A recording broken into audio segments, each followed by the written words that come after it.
The story of Islam and art goes back over 1,000 years, when Muslim artisans from all over the world used their craft to honor their faith. Today, Muslims in Britain continue this legacy. Join us as we take a look at the inspiring work Muslims are doing in the art world. Bradford is one of Britain's most diverse regions. The tapestry of this city was made in the heart of its mills. In the past, many migrants came to Bradford from South Asia to work in these now derelict factories. One local artist has taken it upon himself to create a sculpture to honor this heritage.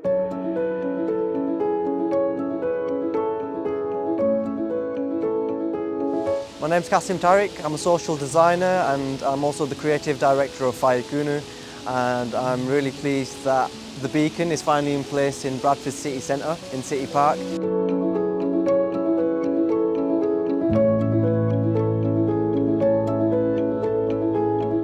So when I was designing the beacon, what was really important to me was capturing the essence of Bradford, and for me, the grandson of a Pakistani migrant who came to work in the mills, it was really important for me to show that this is where we as a Pakistani community in Bradford have come from, and our ancestors did travel here for work, and we looked to the industry that Bradford provided at that time. And what this piece does is it also looks at the way that Bradford has changed over the years, with the mills closing down, the lack of work available and the lack of apprenticeship opportunities available to the young ones.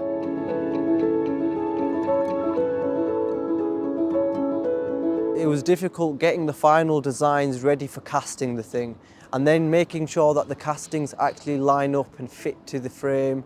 Everything's really delicate, so I didn't want to break anything. But when it came to the day of the installation, there were challenges like putting in the glass without breaking it, making sure that everything's riveted inside to stop it from falling out. So we had to do some of these things in situ. And designing the beacon, it's designed so it can be uninstalled and reinstalled again. So it's almost like IKEA flat pack furniture. Yeah. Just pop it all in the back of the van and then move to the next location. It's made for the water, and that in itself is a big part of the brief, where we wanted it to sit in the water, and here it is. And it works, it does its trick. We sent this off and it was a concept image. So we looked at Lister Mill's chimney, and the challenge was to choose which pieces we wanted to highlight for the architecture and which pieces we wanted to, kind of hollow out and bring out the glass and the transparency and the ability to look through what is normally this giant monumental structure that is solid and you can't see through it. So now that I've had a bit of rest after dismantling the beacon, it was a great success. There was loads of really positive feedback, and it was, for me personally, a really deep project. I love being able to create something that really spoke about my own cultural identity and my background, even my family's migration and their struggles. So I've had a weird journey getting here. I initially started off studying human nutrition and biochemistry at Westminster Uni. At that time I was fitting carpets. It's a skill that I picked up from my family's business. Ended up swapping university and courses to study interior architecture and design at Coventry Uni, and along the lines I kind of realised that I love being in the workshop, and I learnt so much. And then when I came to Bradford after having an exhibition in London, it was like, well, how do I get my work out there? How do I carry on doing what I want to do? And in the end of it all, I decided to open up my own art studio, since as I couldn't find the teachers to take me on as an apprentice. And I thought, well, you know what? I'll bring the teachers to me. So the whole idea of Fayekunu was to facilitate, by having a workshop that's fully kitted with equipment to facilitate the art in ceramics, in traditional crafts, including stained glass artwork and many different crafts. But the idea is just to bring loads of people here, so not only I can learn, but everyone else in the local community can learn too. Well, I hope this does really shine the light on what Bradford has to offer, and there's a lot of stigma, there's a lot of stereotyping in Bradford, but it's really important to show that, we as Pakistanis, we contribute to our society in the arts, in the culture, in our own different ways, and now that Bradford has achieved City of Culture, it's a fantastic time for us to actually showcase all of that, all of the different communities and what we have to offer here. Many Muslims in the UK are the descendants of those who migrated here for work, many from Pakistan. Photographer Maryam Wahid recently visited Pakistan for the first time with her mother. My newest work, Zeb Nisa, was captured between 2019 and 2020, and it explores my first ever journey to Pakistan, which is where my mum and dad were both born. I am a second generational British Asian. I've lived in the UK all my life. Photography has always been a central part of my life. When I was growing up, my parents, they had a camera that they would always take on trips around the country, and photography for me was like an access into my life and my world. While growing up in Birmingham, I have a wonderful connection with my mother, and I'm very close to my mother, and I've grown up hearing stories about her life in Pakistan and her life before she got married. So Zeb Nisa is really me capturing that journey. Okay, so yeah, this is all the archival imagery. These images were chosen from my family album, particularly because they show the family members quite clearly, so my maternal grandparents, but also it shows the house quite clearly that my mum lived in, and the narrow stairs you see in a way, and you see the rooftop, you see the skyline of like the different houses and the different layers to the house, the different textures. You see those little symbolic things in the house itself as well, like the radio players, and these objects, they remain, but the people have now gone, the faces are changing, textures have changed, the layout of the house has changed, but those objects and those things that we see have remained. So yeah, when I would look at these pictures, it would take me on a visual journey. And my mum actually hadn't been to Pakistan in 24 plus years. For her, it was also a journey to go and see the graves of her parents and the resting places of her loved ones.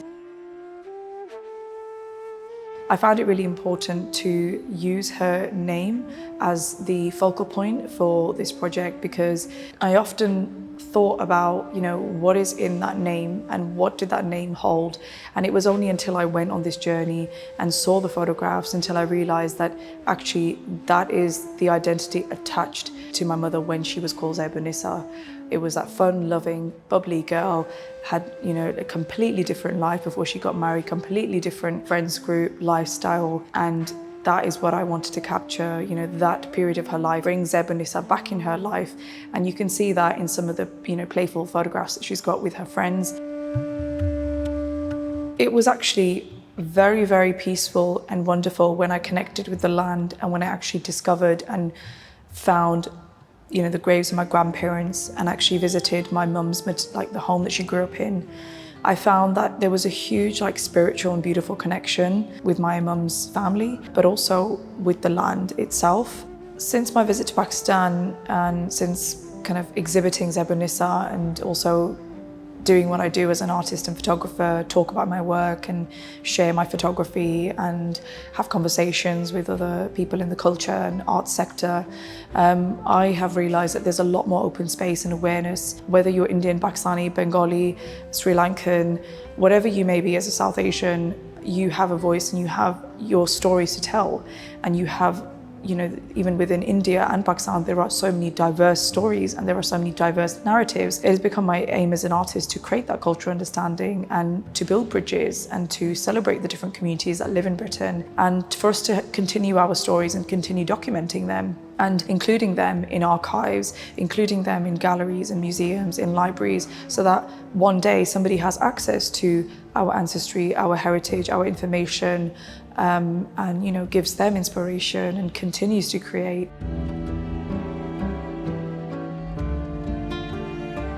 The migration of Muslims from South Asia has led to a new generation of people with mixed heritage.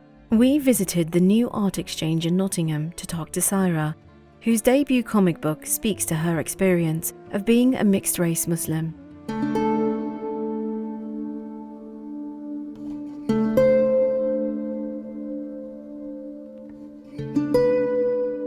My name's Sayra Begum, or Sayra, and I am a lecturer in comics and illustration, and I make comic books. So this one, I really used some of like the imagery from my childhood. So just like the shape to shape the panel. And so it reads, we would gather 5 days a week, 3 hours a day, and we would learn how to be good Muslims.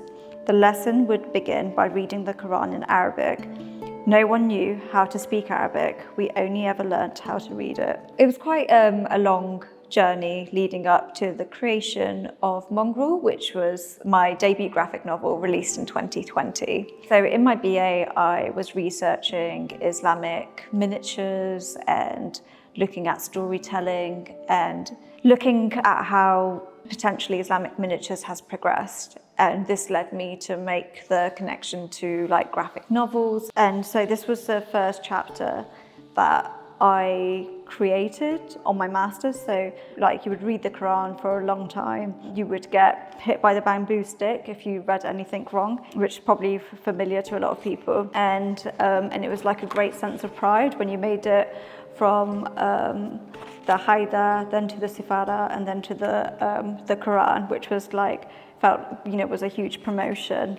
So I chose the title Mongrel, and I think it was, I was looking at the treatment of mixed race people in history. I was being called that like as a joke, like in a loving way. I think it was just taking mongrel, which seems very negative, seems like a way to like devalue someone, and actually take ownership of it and celebrate it. So two of my huge inspirations are like surrealism, just like not a specific artist, but surrealism in general, as well as Islamic miniatures. So looking at how people are drawn, the kind of the two-dimensionalness of Islamic miniatures. And, sometimes they're awkward proportions, like how the head feels too tilted to the right or left, and just like this kind of like that body language that you see coming through. So it lacks that three-dimensional picture building or picture plane that we're used to seeing in Western art.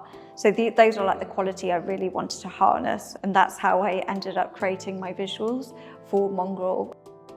Like I love this spread as well because it kind of captures the challenges Amma faced, like people when they don't have the patience to understand anybody who speaks in a thick accent, and then, being called the P word. And then her innocence when she asked, like, Shuna, what does somebody called me the P word? What does that mean? But also like the tenderness and the protectiveness that she then like displays towards her children, just wanting to keep them safe. Whenever somebody asks me what my favourite page of Mongrel is, since it's been published in 2020, my answer hasn't changed. It's still the scene with Shuna putting her head on her mother's lap, her mother stroking her head and just telling her about the jinns. And for me, there's always something just so like tender about Shuna and Amma's relationship. The Prophet, peace be upon him, said that heaven lies beneath a mother's feet. And that's why I really love that page as well, because it just speaks of the love that a mother will always have. Well, certainly Shuna's mother will always have for her, despite the differences.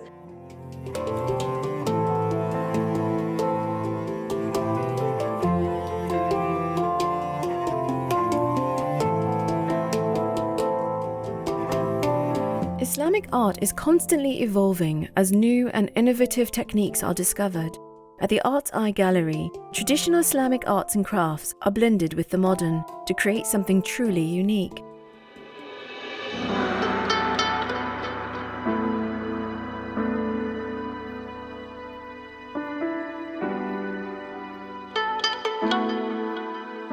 We're the largest Islamic art gallery in UK for sure, if not Europe. So you won't find another business where they're doing this type of thing, the variety of things that we do in the manner that we do them. Here we have two parts. We have a part where we design, develop and produce. So basically we start from scratch and we have ideas and then present them in different manners, whether it's beyond papyrus, on stone. Most people are not exposed to this, and it was really important, and Bradford was just an amazing space because there was just an amazing amount of Muslims. It just made sense to be here and to present it in this manner that was really modern, cutting edge. It was very important for Islam to be seen in that manner. Oh, I love it.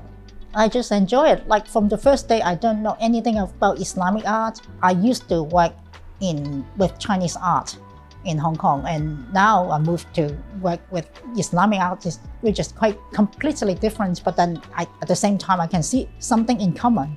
Art connects people, and it don't have to be off the Islamic religion at all. We have many non-Muslims who visit, and they're amazed by what they see, and a lot are surprised that this is Islamic. And I said, well, this is like centuries old. It's not like something that we're always creating as something new. We're actually bringing in things that are really ancient as well. Here we have geometric tiles. They come from different areas, or the designs on them come from different areas of the Islamic world. And so if we actually look at some of these pieces, they all have a unique thing in that they all start with a circle. And that circle, so you can see here the circle, the circle, the circle. And this circle is a manifestation and an expression of God in their art that they do, in the sense that God himself has no beginning and no end, just like a circle has no beginning or end. One of my favorite pieces is because it's very minimal, very simple, and it's called the Code of Life. And we call it the Code of Life because you've got the barcodes and you've got the QR codes, which is what we're now used to every day using. So each QR code takes you to a verse of the Quran. So it'll be to do with love, peace, harmony, unity, all meaningful things.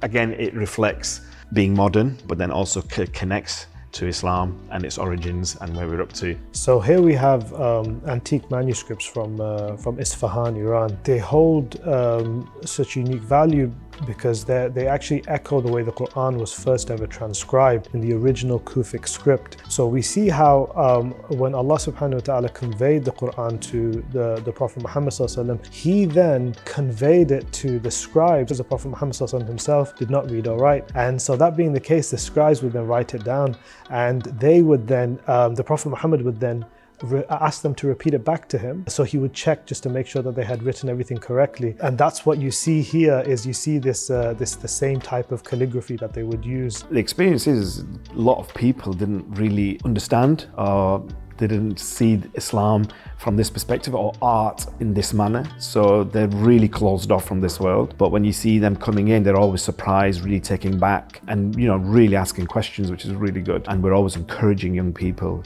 So if you have a love for something, especially art, just get a pencil, start doodling, developing. So it's really important that they have that, because it's a beautiful relief and it's therapy in itself, and it's a way to basically really enjoy something that you do. And so we really encourage that. This is our own design, something that we designed in-house, and one of our popular ones, very big in America. We send this out a lot.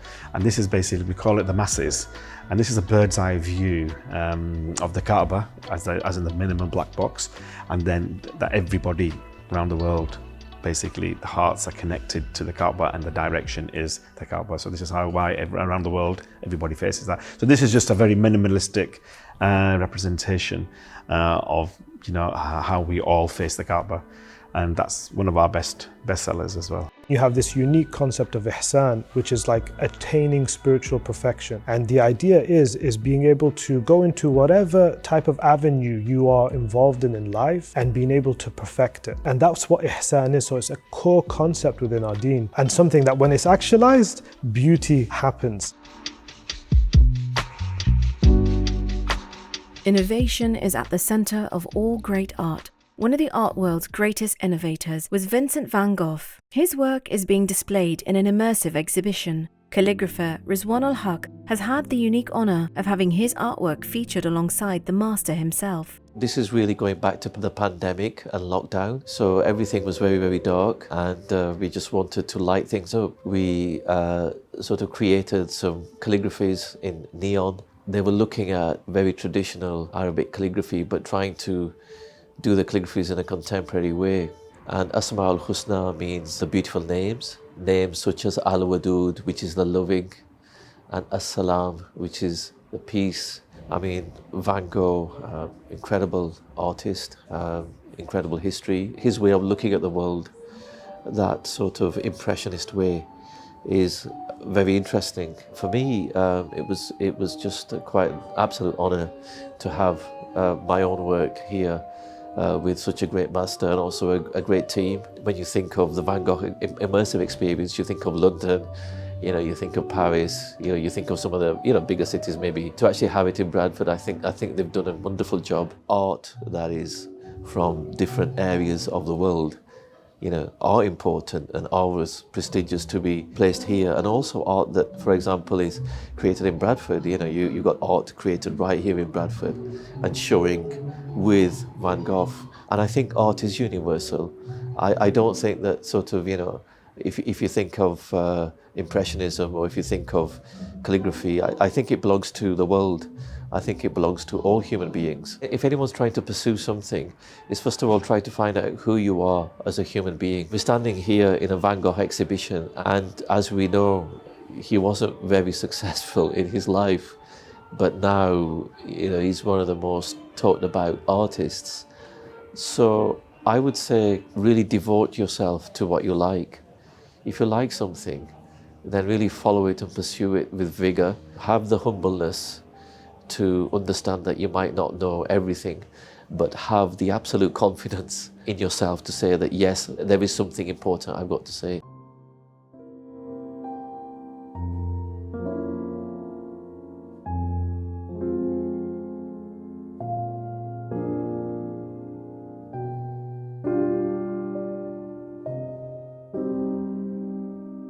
There's this poem, a Sufi poem that reads, "Do not look at vessels, dive into the sea of meaning. Perhaps you will see me in the company of the Sufis,